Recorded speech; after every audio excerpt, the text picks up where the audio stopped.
Welcome, everybody, to the long-delayed episode 58 of Generation Jihad. I am Tom Joscelyn, and I'm joined, as always, by Bill Roggio. Bill. Hello, everyone, and Happy New Year. Happy New Year to everybody. We are senior fellows at the Foundation for Defense of Democracies, and we have been running Long War Journal for many years now. We took, as you know, a couple months off at the end of 2020 unannounced. 2021. I'm still stuck in pandemic 2020, Bill. Took a few months at the end of 2021 off from the podcast for various reasons. Some of them good, some of them not good. Doesn't matter. We're here now. And we figured we'd do a brief recap of 2021 and the events in the jihadi world. Bill, we got several stories we're going to cover in short order for our listeners. I think the first one, we'll get into this in a second, but the first one obviously is we'll touch briefly on the Taliban's victory in Afghanistan and what that means. We're going to talk a little bit about Ayman al-Zawahiri still being alive, lo and behold, at least as far as we know. And we're going to talk a little bit about this Country Reports on Terrorism report that came out from the State Department, so this yearly report that came out at the end of 2021, sort of during the holidays. Few things in there that are noteworthy. I think you're going to talk a little bit about the Pakistani Taliban, Bill, and what's going on with them, right? Yep. And then lastly, we're going to talk about these drone strikes in Syria toward the end of the year, where we don't really know much of anything about who the U.S. is targeting, and some civilians were killed in these airstrikes, and we're going to get into the problems surrounding that. Is that about right? You think, Bill, to dive in for the year-end roundup? Yeah, that seems like it'll do. There's a lot more. I mean, look, there's a lot going on in Africa and other places, but I think those are 5 good issues to hit. All right, so let's do this real quick. So the first one, we'll get into the Taliban's victory in Afghanistan. Bill, the first thing, we've set our piece on this in previous episodes. We don't need to cover all the recent ground, all that ground. I mean, again, there are some recent things, however, to cover. One of which is Zalmay Khalilzad, the chief architect of the deal between the Trump administration and the Taliban, has been making the media rounds, or did make the media rounds at the end of 2021, trying to justify himself. And his media rounds were accompanied by, some press reporting focused on former President Ashraf Ghani's decision to flee Kabul at the last minute in the last days in August of 2021. Now, Bill, you and I have talked about this for a while. It's sort of weird that there's all this focus on Ghani's decision to flee Kabul. Look, neither one of us are going to be apologists for Ghani. There's plenty to criticize throughout his tenure as the now deposed Afghan president. But focusing on this last move is really silly, right? I mean, the war was already effectively over. Kabul was surrounded. The Taliban, contrary to what some reports have indicated, the Taliban was already in the capital. The game was over. I mean, there was nothing left to negotiate. The Taliban wasn't going to agree to share power with Ghani at any point. And certainly not after they had already won the war. And they weren't going to share power with anybody. Even if Ghani stepped down, there was nobody to share power with. This is all nonsense.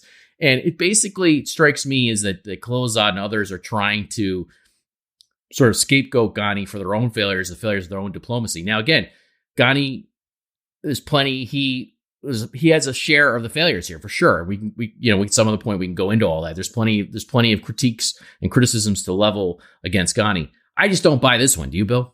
No, not at all. This is an attempt to put lipstick on the dead pig of Afghanistan. Khalilzad will blame anyone and everyone but himself for the failures that he helped create. Again, he wasn't the only actor in this. But one of the prime ones. He who was across 2 administrations, pushed this deal with the Taliban and lied about the Taliban's so-called compliance, when we all know it wasn't compliant with this bad deal that you and I pilloried from the very beginning.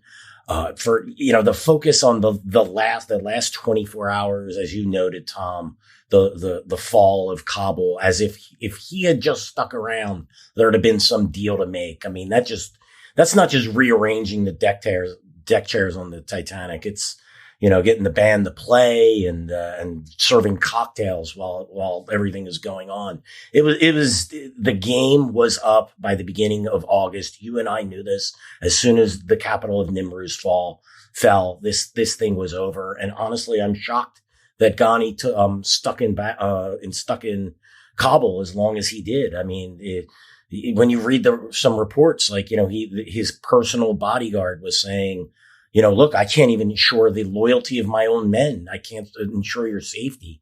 To me, he's probably stuck around a day or two longer than he very likely should. The idea that there was some type of deal, there was some type of interim government to be negotiated with the Taliban that never was going to do it. This is just absolute madness. It's the delusion of Khalilzade, and it's his attempt to burnish his image when it's at a nadir. And frankly, I'm shocked that the press continues to go to him as a credible source on anything related to Afghanistan at this point. Well, I will say this to their credit. Some of the journalists have pushed back a little bit in the interviews I saw on CBS and otherwise. But yeah, he still is given far too much credibility on this. And the bottom line is that this assumption that if Ghani had stuck around, there was, or had formally stepped down somehow in Kabul, there was a deal to be had.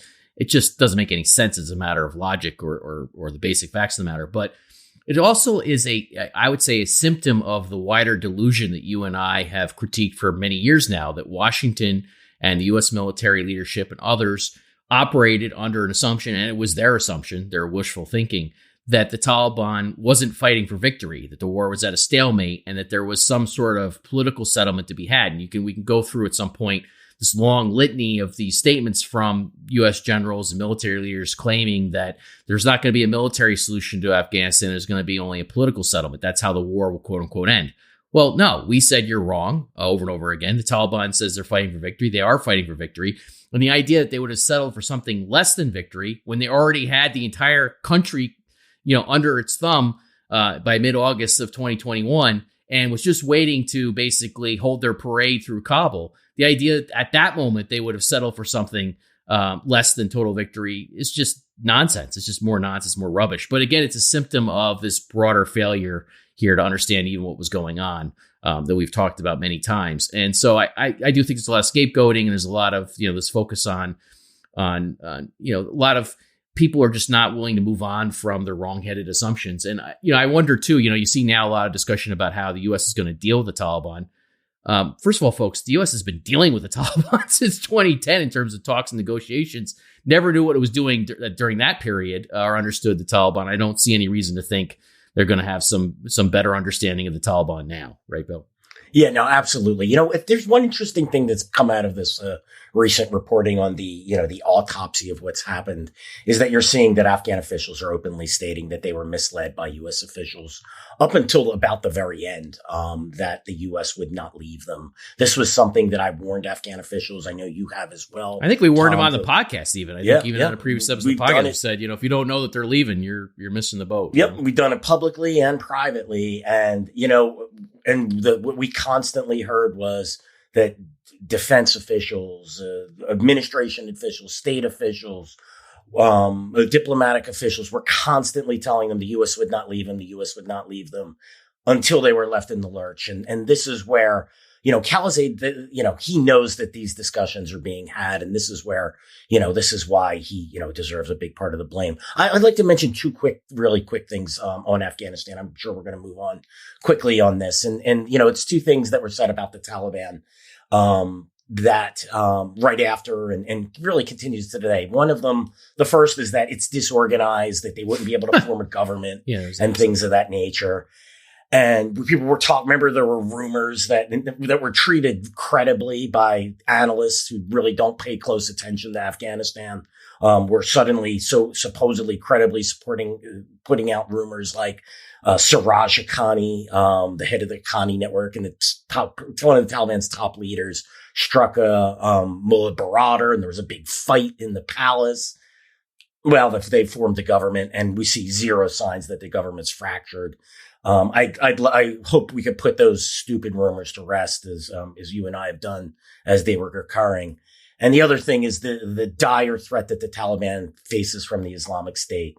The Islamic State's able to conduct some attacks, and I'm not going to sit here and say that it's going to look differently in a year. But right now, the Taliban seem to have that problem largely taken care of.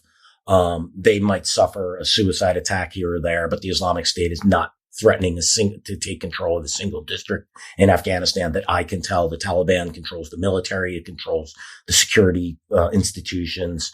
And it's begun its offensive against the Islamic State. And this is something, you and I have repeatedly said as well, that once the Taliban defeated its prime enemy, that would be the U.S. and the Afghan government, it would turn its sights on the Islamic State.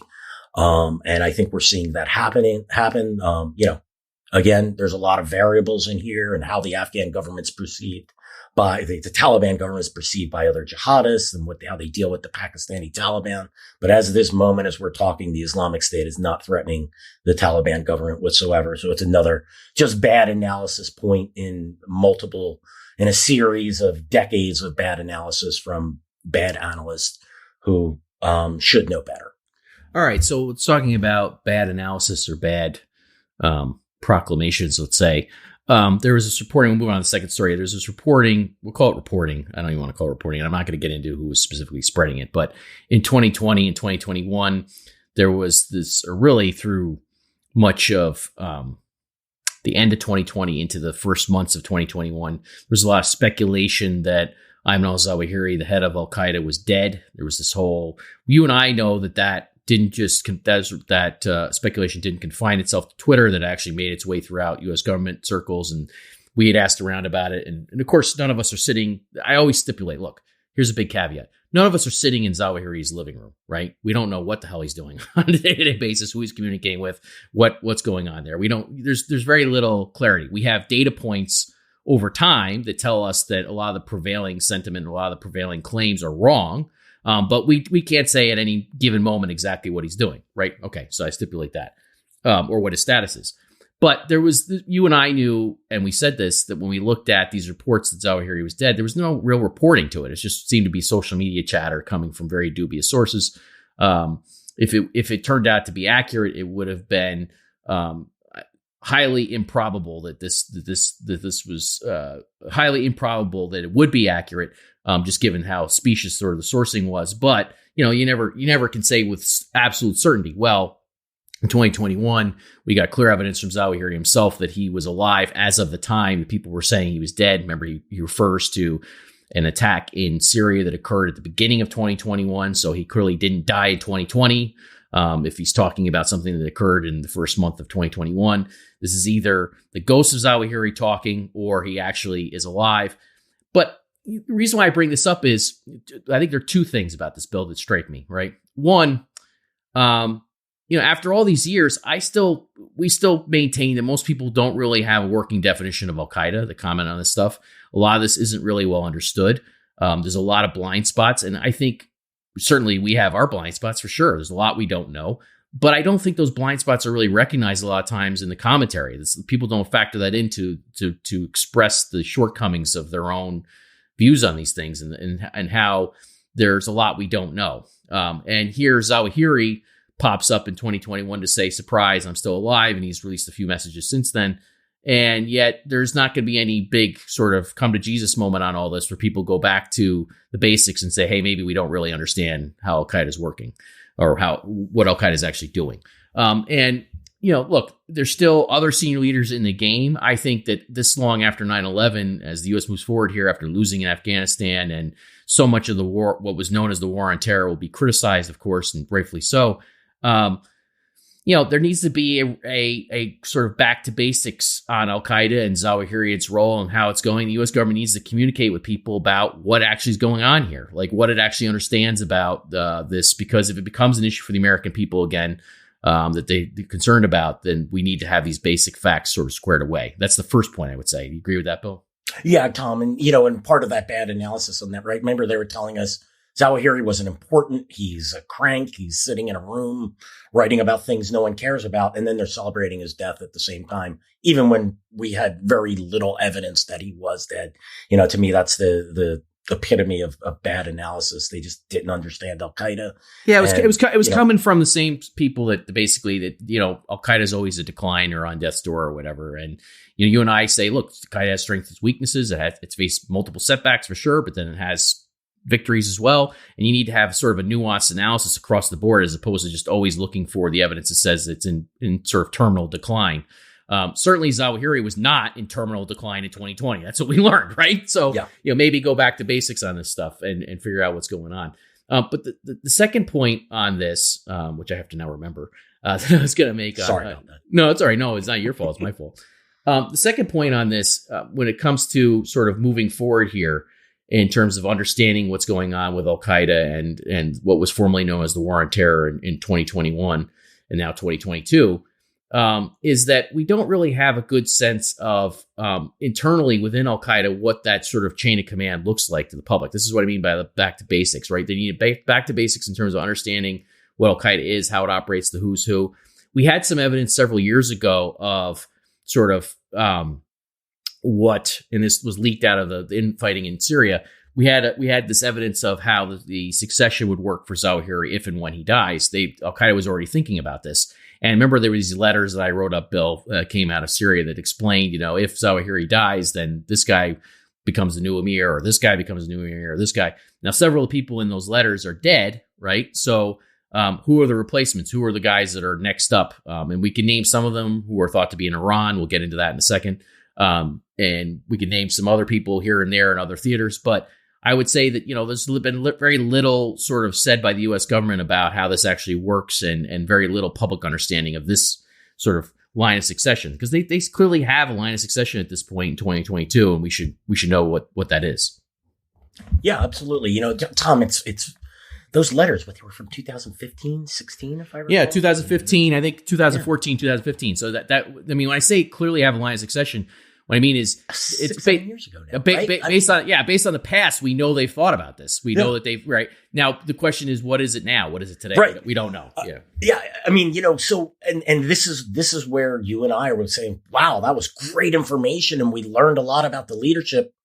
And now we're kind of in the dark. We can make some assumptions based on those letters, and some of these assumptions are those who were killed since those letters were leaked out or put out there. They're very likely are going to have replacements. Al-Qaeda is always thinking about succession and its leadership and the long-term viability of the organization. So, that's what I find fascinating covering this so long is, you have to constantly be monitoring and looking. And, this is what frustrates you and I, like what we know and what we don't know. We knew about those letters, and, 3-4 years ago, we could probably say with some confidence, we have a good understanding of what the succession looks like. Today, that picture is very murky to you and I. But I have no doubt that there's leaders that they've identified to replace those who were previously identified and who may have killed or died of natural causes. Yeah, I mean, we have a list of guys in Iran or Afghanistan or maybe Pakistan or Yemen or elsewhere, places in Africa where we or possibly even Syria, where we think they could be in the chain of command, certainly are in the chain of command and probably are in the line of succession. But the bottom line is that there's been at least publicly, nobody's actually explained what that looks like. And so we go from everybody assuming Zawahiri's dead, or not everybody, but some people assuming Zawahiri's dead, and it gets a lot of credence to, whoops, that was wrong. And nobody's really curious about how this is working right inside Al-Qaeda. We just kind of keep muddling along here. So and I think that to me, what I'm saying is, I use this word in a previous episode of the podcast. Some people didn't like it. And it's just a fancy word for, studying, knowledge and what you know and how you know it. And that's epistemology.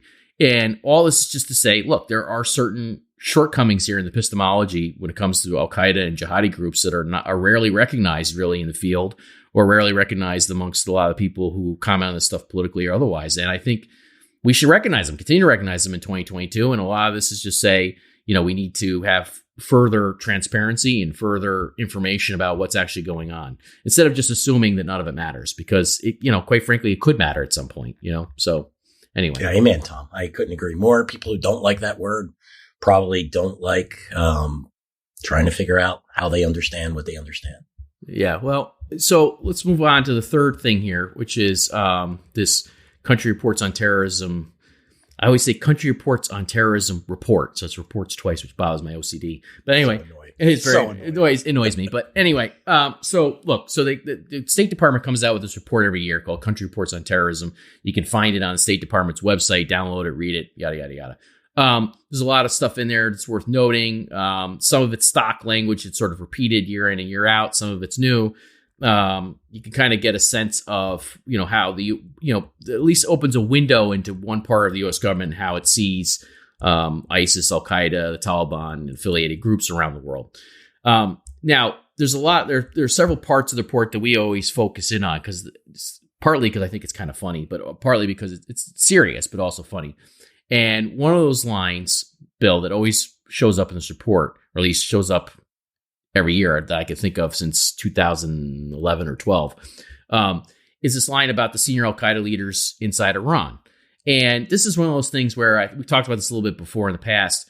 There are a lot of people in Washington who assume anytime you talk about senior Al-Qaeda leadership in Iran, they try and make it out to be part of some cockamamie scheme to start a war with Iran, right? I mean, that's sort of one of the things that you and I have had to sort of deal with in the past when people sort of go down that line and basically make it all about trying to gin up a war with Iran.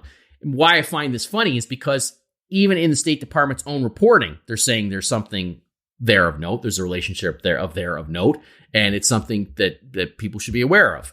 That doesn't mean anybody's advocating for war with Iran based on this, but it is a fact or a series of facts regardless. And so here's what the report that came out at the end of 2021. So this is a report that came out at the end of 2021. It's covering terrorism in 2020. So this is a little out of date, some of this information that's in the report. But regardless, here's what the State Department says as of 2020. Senior AQ leaders continue to reside in Iran and facilitate terrorist operations from there. So that's just one of the sentences that are involved here. And there's a bunch of language about Iran here. Well, isn't that curious? The State Department and the Treasury Department, as we've talked about in the past, going back to 2011, has documented time and time again, both these departments have documented time and time again, that there is this agreement between the Iranian regime and Al-Qaeda that allows senior Al-Qaeda leaders and facilitators to operate on Iranian soil. And here we are as of 2020, the State Department is saying it's still going. Now, Bill, the reason why I find this funny is because this is how stupid a lot of the policy discussion is in Washington. That, again, a lot of this is framed through the Iraq War experience, and people point to this stuff and they think, it's part of some scheme to gin up a war with Iran. That was, you remember at the beginning of 2020, then Secretary of State Mike Pompeo gave a speech about Iran and Al-Qaeda, and it didn't really gain a lot of traction. And one of the claims was that this is all part of some last minute attempt, or that Pompeo throughout his tenure in the Trump administration was trying to gin up a war with Iran over this issue. What's funny is that a couple of the accounts that have come out now from, I think it's the Woodward and Costa book and some other accounts that have come out now about, and there's also, it might be in a few other books, but anyway, there's public reporting available, and I can dig it up for future podcasts. It says actually that even as of early 2021, before the Trump administration left power, and there was the inauguration of President Biden, that Pompeo was actually advocating against striking Iran for other reasons. So it was against basically striking some sort of military strike on the nuclear facilities or other types of airstrikes. And it's just funny to me how ridiculous this all is, that basically here, this fact that there's a relationship between Al-Qaeda and Iran has been recognized now across 3 administrations, because it was recognized by the Obama administration, which sought détente with the Iranians. Then it was recognized by the Trump administration during the Trump administration. Now it's being recognized during the Biden administration. I mean, it's a lot of people who are in this who are involved in this cockamamie scheme to gin up a war, Bill. If that's what this is really all about, right? A war that, by the way, never came, and it still hasn't come, and then nobody's ever launched. So anyway, I think this is one of those things to look out for when we talked about Zawahiri still being alive. And the idea that there's a chain of succession. Some of the guys who are in the line of succession behind him are probably in Iran, like Saif al-Adil. There are other guys we know about who are there, who are longtime Al-Qaeda veterans, who probably are in the pecking order, right, Bill?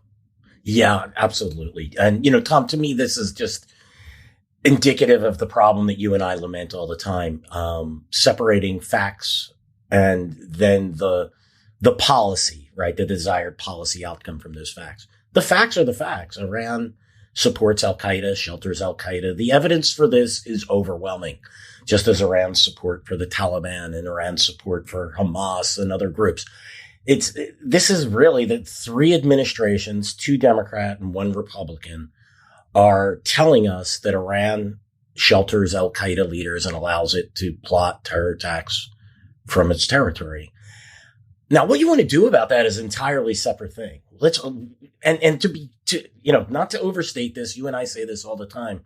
Neither you and I know I could speak for you on this, advocate going to war with Iran, especially after what we witnessed in Iraq and Afghanistan. Our national security and military leadership is wholly unprepared in prosecuting a war to its completion, to successfully prosecuting a war. Why would I advocate for war with Iran? But I will recognize what Iran is doing, its support for Al Qaeda. We just need to be clear-eyed when dealing with, make whatever policy you want from that short of war. I'm all for. Obviously we would discuss it, but just recognizing that Iran supports Al Qaeda doesn't mean that I want to go to war with Iran. And that is what happens in DC. And that is why Pompeo was dismissed for saying things that the Obama administration documented over the course of a decade. So it's just frustrating to watch how this unfolds in Washington, the inability to separate the facts and from desired policy outcomes. Yep, I agree with all that. It's funny. I was looking back through some of the stuff I've written, Bill, and it was something I wrote in 2006. It was published in 2007, was on this very issue going all the way back then. It was principally derived, what I wrote, the analysis was principally derived from the 9/11 Commission report, district court decisions, all official stuff, really. And then was supplemented by some jihadi accounts and others. And of course, look, there are ways that Iran and Al Qaeda have been at odds for sure. You can point to all that evidence we have. That doesn't mean there can't be a duplicitous relationship here where on the one hand, they can be opposed to one another. On the other hand, they can cooperate. But I look back at what I wrote in 2006 and it was published in 2007. I said that the war, none of this is a call for arms against Iran over this issue. A war with Iran would be disastrous because you and I were already looking at what was going on in Afghanistan and how that was turning out poorly. And the costs of war are much higher than people realize. And that the Iraq war, of course, at that point was disastrous. The idea that, that everything has to boil down to, sort of regime change war, or we have to go into total denialism and pretend like it doesn't exist. It's a ridiculous false dichotomy, and by the way, the Trump administration that did act on this, there's good reporting that the Trump administration worked with the Israelis to assassinate one of the senior Al Qaeda leaders who was sheltering inside Iran. That's pretty far short of all-out war, isn't it? Yes, it is. And so, in other words, that even that, which was a kinetic action that some people may object to, but the point is that that's far short of the all-out war that some people have been worrying about. And you and I have laughed because, right? What was it? Seymour Hersh, I think, has written all about right. You and I, right? The other thing about this, too, by the way, is that, Seymour Hersh had these pieces where he was worrying about the attempts to cook the intelligence for war with Iran. I think he wrote every year he wrote a war. wrote an article or two about how the Bush administration was laying the groundwork to go to war, and a war was going to break out that year or the year following. And then, of course, and here we are 2 decades later. Yeah, it's 2022, right? It hasn't happened. I mean, can we get beyond this now, or no? Anyway, and so I was also laughing about the fact the State Department spokesperson Ned Price, he's somebody who spread this fiction about our work and others in the past that, basically pointing to this relationship and the fact that there is something that's been documented, by the way, by the Obama administration, state and treasury departments. Oh, by the way, right. And by a lot of other evidence, so Ned's working for the State Department right now as the State Department comes out with a report saying, by the way, senior Al-Qaeda leaders are still sheltering in Iran and are still overseeing terrorist operations from there.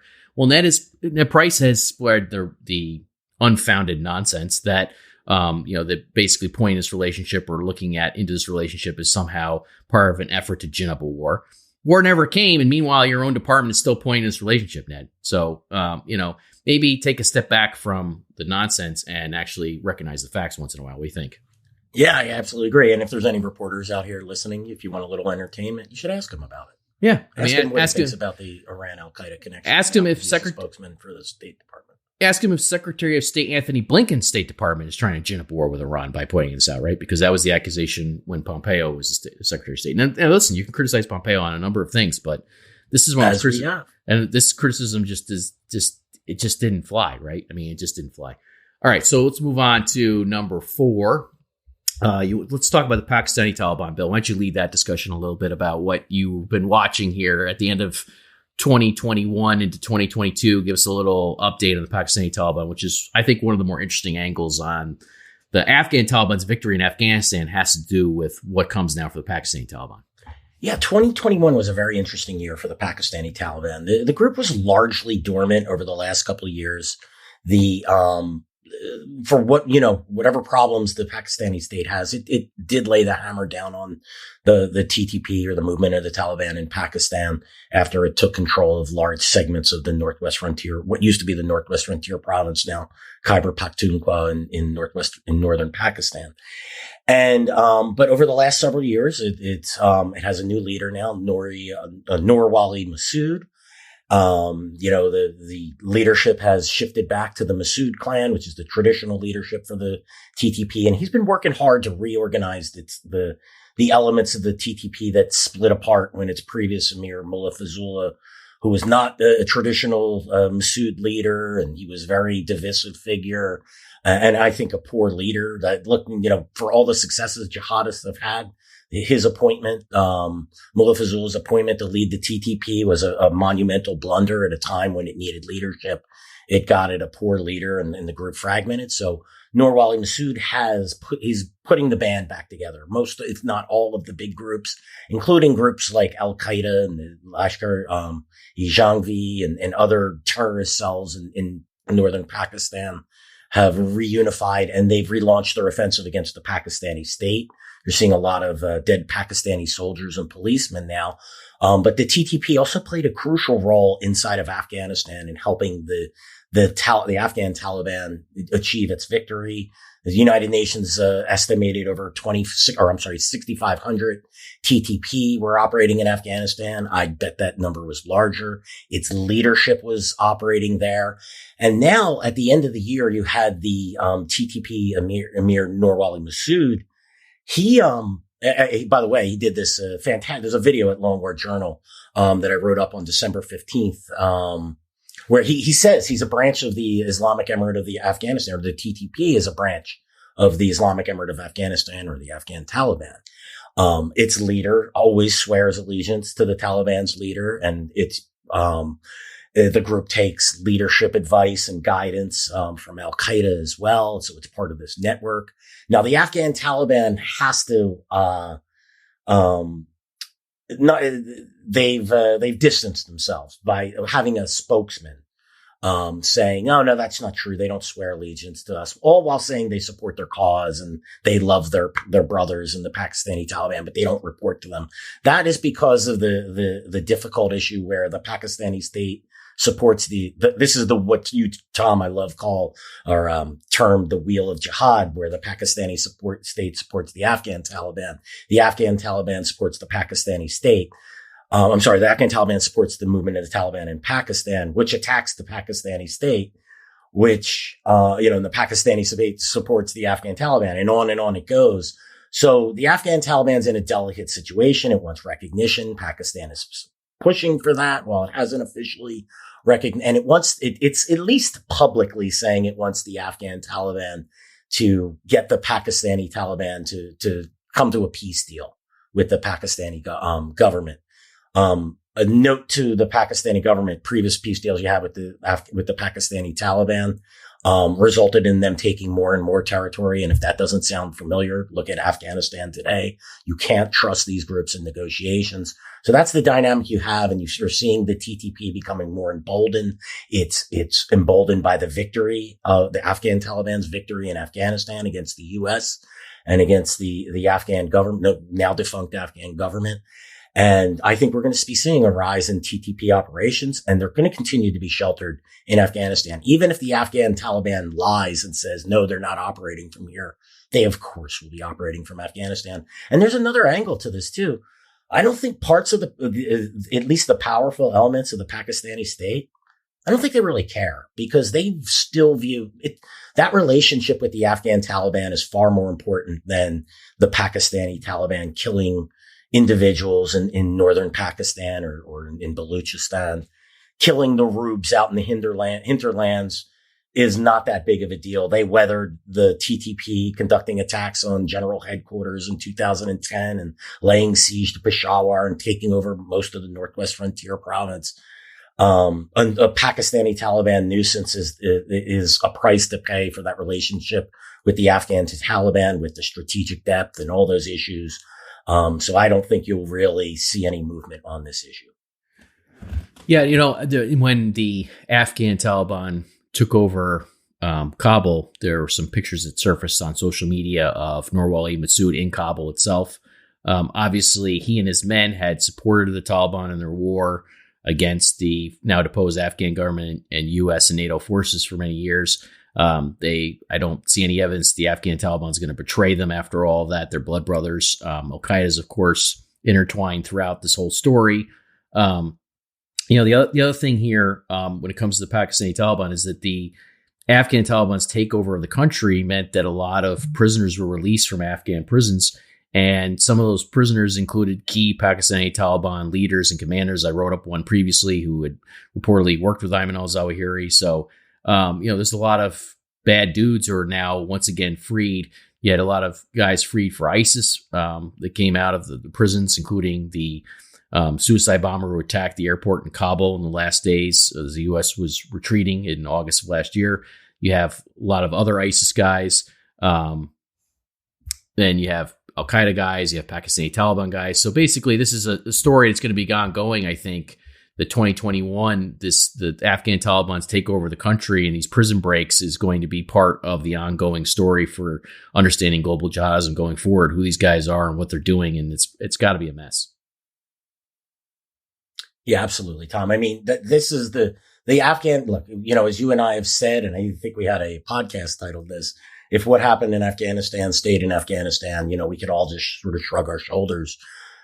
But that Taliban victory plays on so many different levels, and the destabilization of South Asia and of Central Asia as these groups, look, they got their victory in Afghanistan. Why can't they pursue it in Tajikistan or Uzbekistan or Pakistan or in Kashmir or in Bangladesh or other places?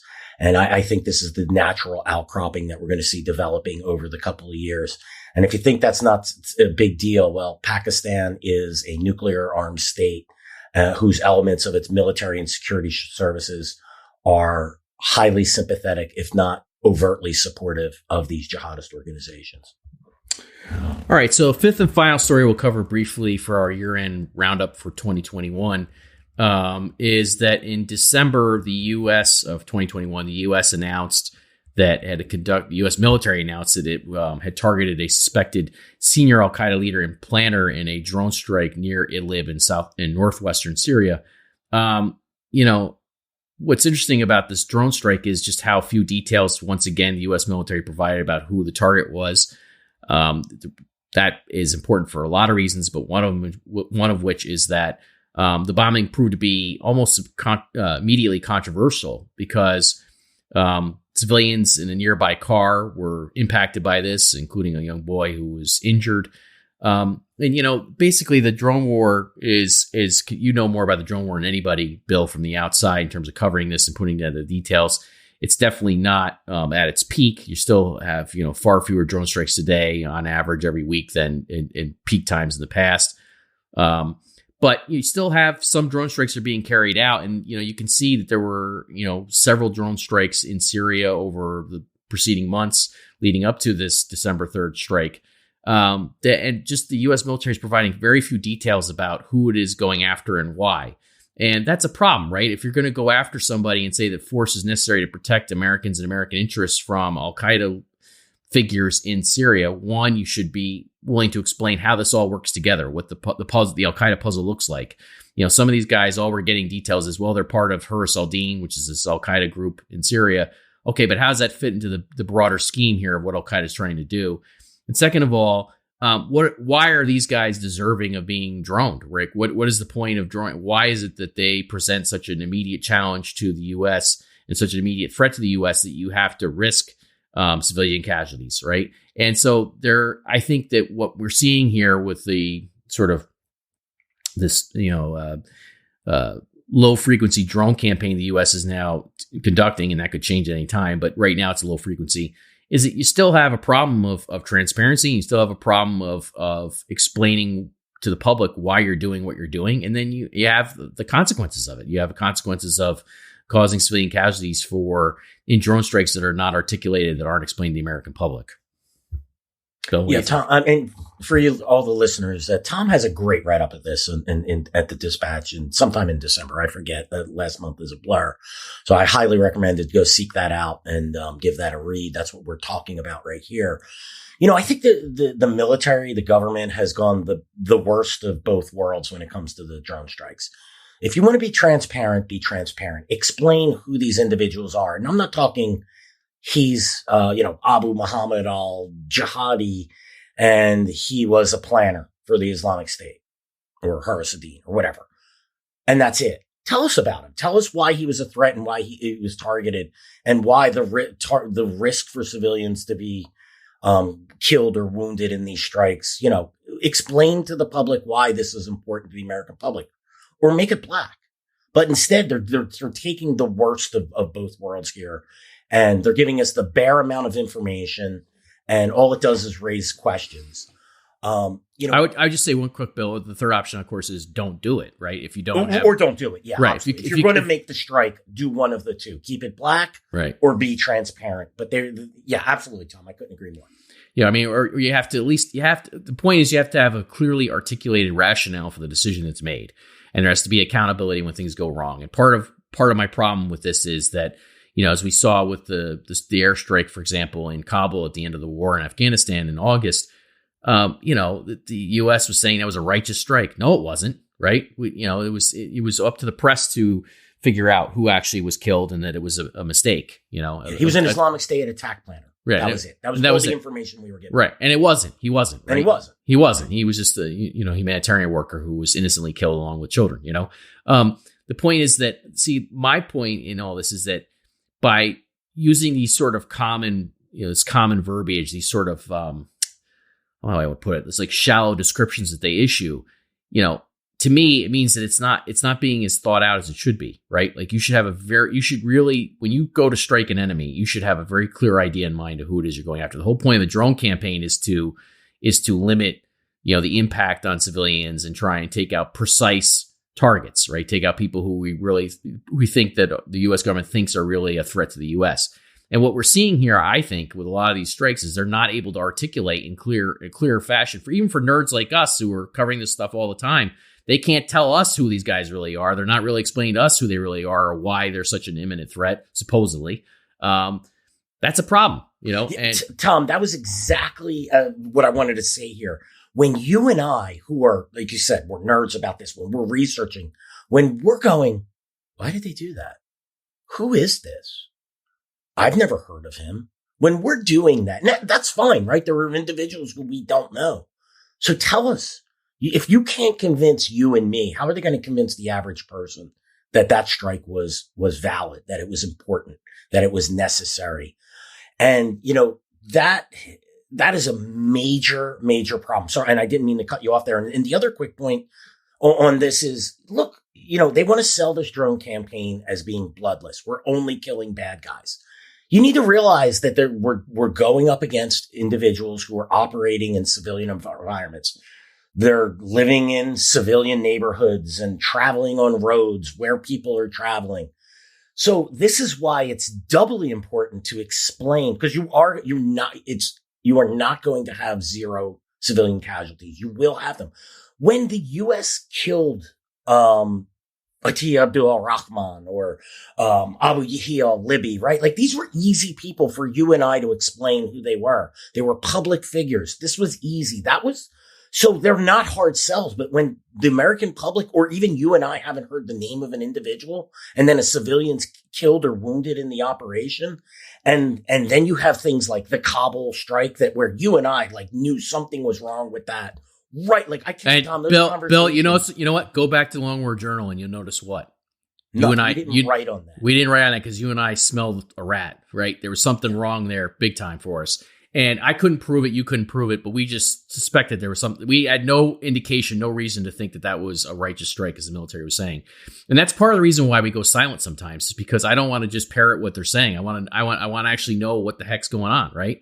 And we didn't know for certain that was wrong. But man, look back at Long War Journal, we didn't write up that strike that day. And I've been, to be honest with you, part of what is driving my reticence to do more on this is I'm sort of doing a reset on my own work, because we have to be very careful about making sure that we only report what we know and how we know it, and that we're very careful about these information sources at this point, because we've seen some high profile mistakes here, Yeah, Tom, I'm glad you brought this up, and I'm not going to dwell on this, but this has been what you and I have been grappling with for the last 2 months. This is why we've been less productive, why we've been less public. It's harder and harder to do this job. The threat isn't going away, but our ability to find good sourcing and to trust the sourcing that the information that we're getting, it's getting harder and harder daily. There's no Afghan government anymore to talk about what's happening in Afghanistan. Yeah, and that was a total crapshoot anyway. And that was hard enough as well. I mean, I could have wrote an article a day about how the Afghan government said it was going after Al-Qaeda. We looked at the ones where we can verify information.